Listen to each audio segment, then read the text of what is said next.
ఇవాళ చదువుకొని సర్టిఫికెట్ మనకు సరిపోదు. యువమిత్రులారా, నేను మీతో స్పష్టంగా చెప్పదలుచుకున్న, ప్రపంచంతో పోటీ పడాలి అంటే చదువుతో పాటు సాంకేతిక నైపుణ్యం ఉండాలి. సాంకేతిక నైపుణ్యంతో పాటు కమ్యూనికేట్ చేసే స్కిల్ ఉండాలి.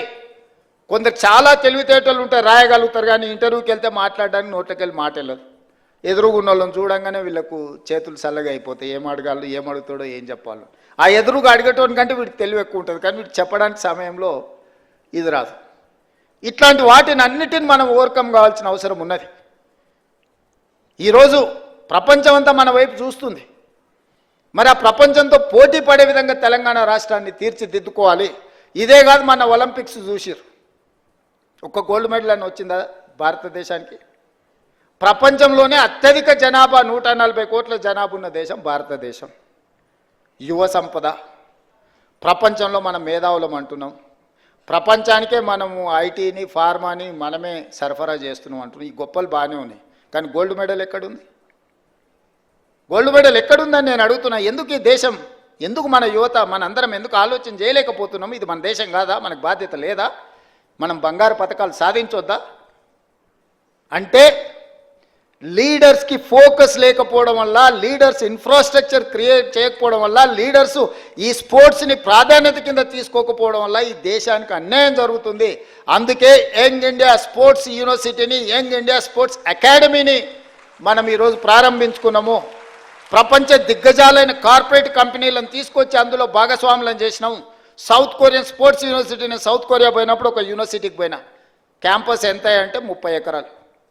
మన ఉస్మానియా యూనివర్సిటీ క్యాంపస్ కొన్ని 100 ఎకరాలు, కాకతీయ యూనివర్సిటీ క్యాంపస్ కొన్ని 100 ఎకరాలు, మన పాలమూరు యూనివర్సిటీ ఒక 300 ఎకరాలు ఉన్నట్టుంది.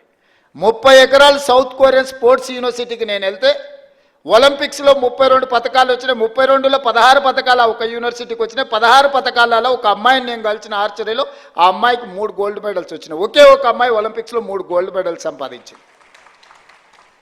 సర్ప్రైజ్, ఒక అమ్మాయి 3 ఒలింపిక్స్లో గోల్డ్ మెడల్ సంపాదించిన అమ్మాయి ఆ యూనివర్సిటీ స్టూడెంట్ సాదాసీదాగా వచ్చి కలిసింది.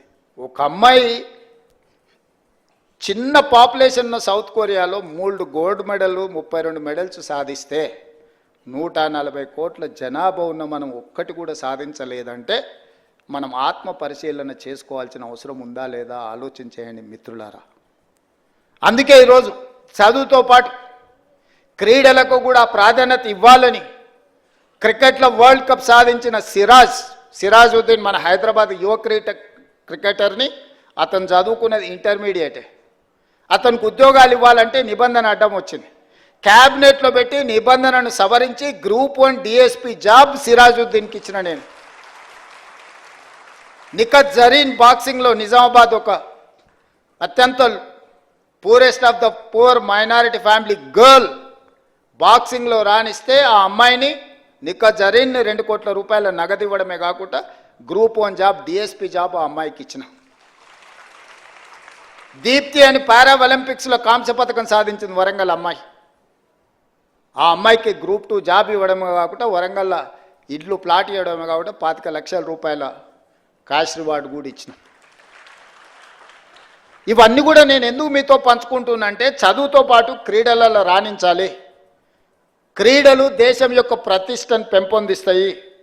మొన్న నేను ప్రధానమంత్రి గారిని కలిసినప్పుడు 2036లో ఒలింపిక్స్ క్రీడల్ని ఈ దేశంలో నిర్వహించాలని మనోళ్ళు బిడ్డింగ్ చేస్తున్నారు.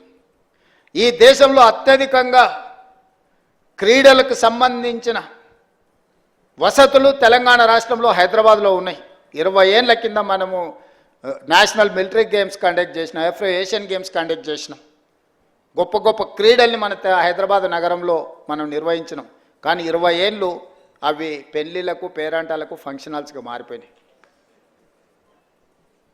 ఇది నిజంగా బాధతోని కూడుకున్న విషయం. అందుకే నేను వస్తానే సింగిల్ ఆర్డర్ ఇచ్చిన, స్పోర్ట్స్కు తప్ప, గేమ్స్కు తప్ప అవి ఎవ్వడికి ఇవ్వద్దు. ఎవడున్నా ముఖ్యమంత్రి ఇంట్లో శుభకార్యం ఉన్నా అవి మాత్రం ఇవ్వడానికి వీల్లేదని ఒక ఆర్డర్ ఇచ్చి వాటిని అన్నిటినీ రివైవ్ చేసి, రిపేర్స్ చేసి, ట్రై నేషనల్ ఫుట్బాల్ ఛాంపియన్షిప్ నుంచి రెగ్యులర్గా క్రీడల్ని అక్కడ నిర్వహించే కార్యక్రమాన్ని ఇచ్చిన. ఇవాళ అవన్నిటిని కూడా స్పోర్ట్స్ యూనివర్సిటీకి మనం ఈరోజు డెడికేట్ చేస్తున్నాం. రేపు భవిష్యత్తులో మీరందరూ, ఎందుకంటే మీ స్కూల్లో, మీ కాలేజీలో, మీ ప్రాంతంలో మట్టిలో మాణిక్యాలను వెలికి తీసి క్రీడాకారులను తయారు చేసే బాధ్యత మీ అందరి మీద ఉన్నది మిత్రులారా. మీరందరూ దృష్టిలో పెట్టుకోండి. చదువుకోవడం, ఉద్యోగం సాధించడమే కాదు, దేశ గౌరవ ప్రతిష్ట పెరగాలి అంటే కూడా ఇతర రంగాలలో మనం రాణించాలంటే మీరు గుర్తించాలి. విద్యార్థులలో ఉన్న నైపుణ్యాన్ని మీరే గుర్తించగలరు. తల్లిదండ్రుల కంటే ఎక్కువగా మీరు వాళ్ళతో మీతోనే ఎక్కువ సమయం ఉంటారు, మీరే గుర్తించగలుగుతారు. మీరందరూ ఆ దిశగా ఆలోచన చేయండి. ఆ దిశగా మనందరం ప్రయాణం చేద్దాం. మనందరం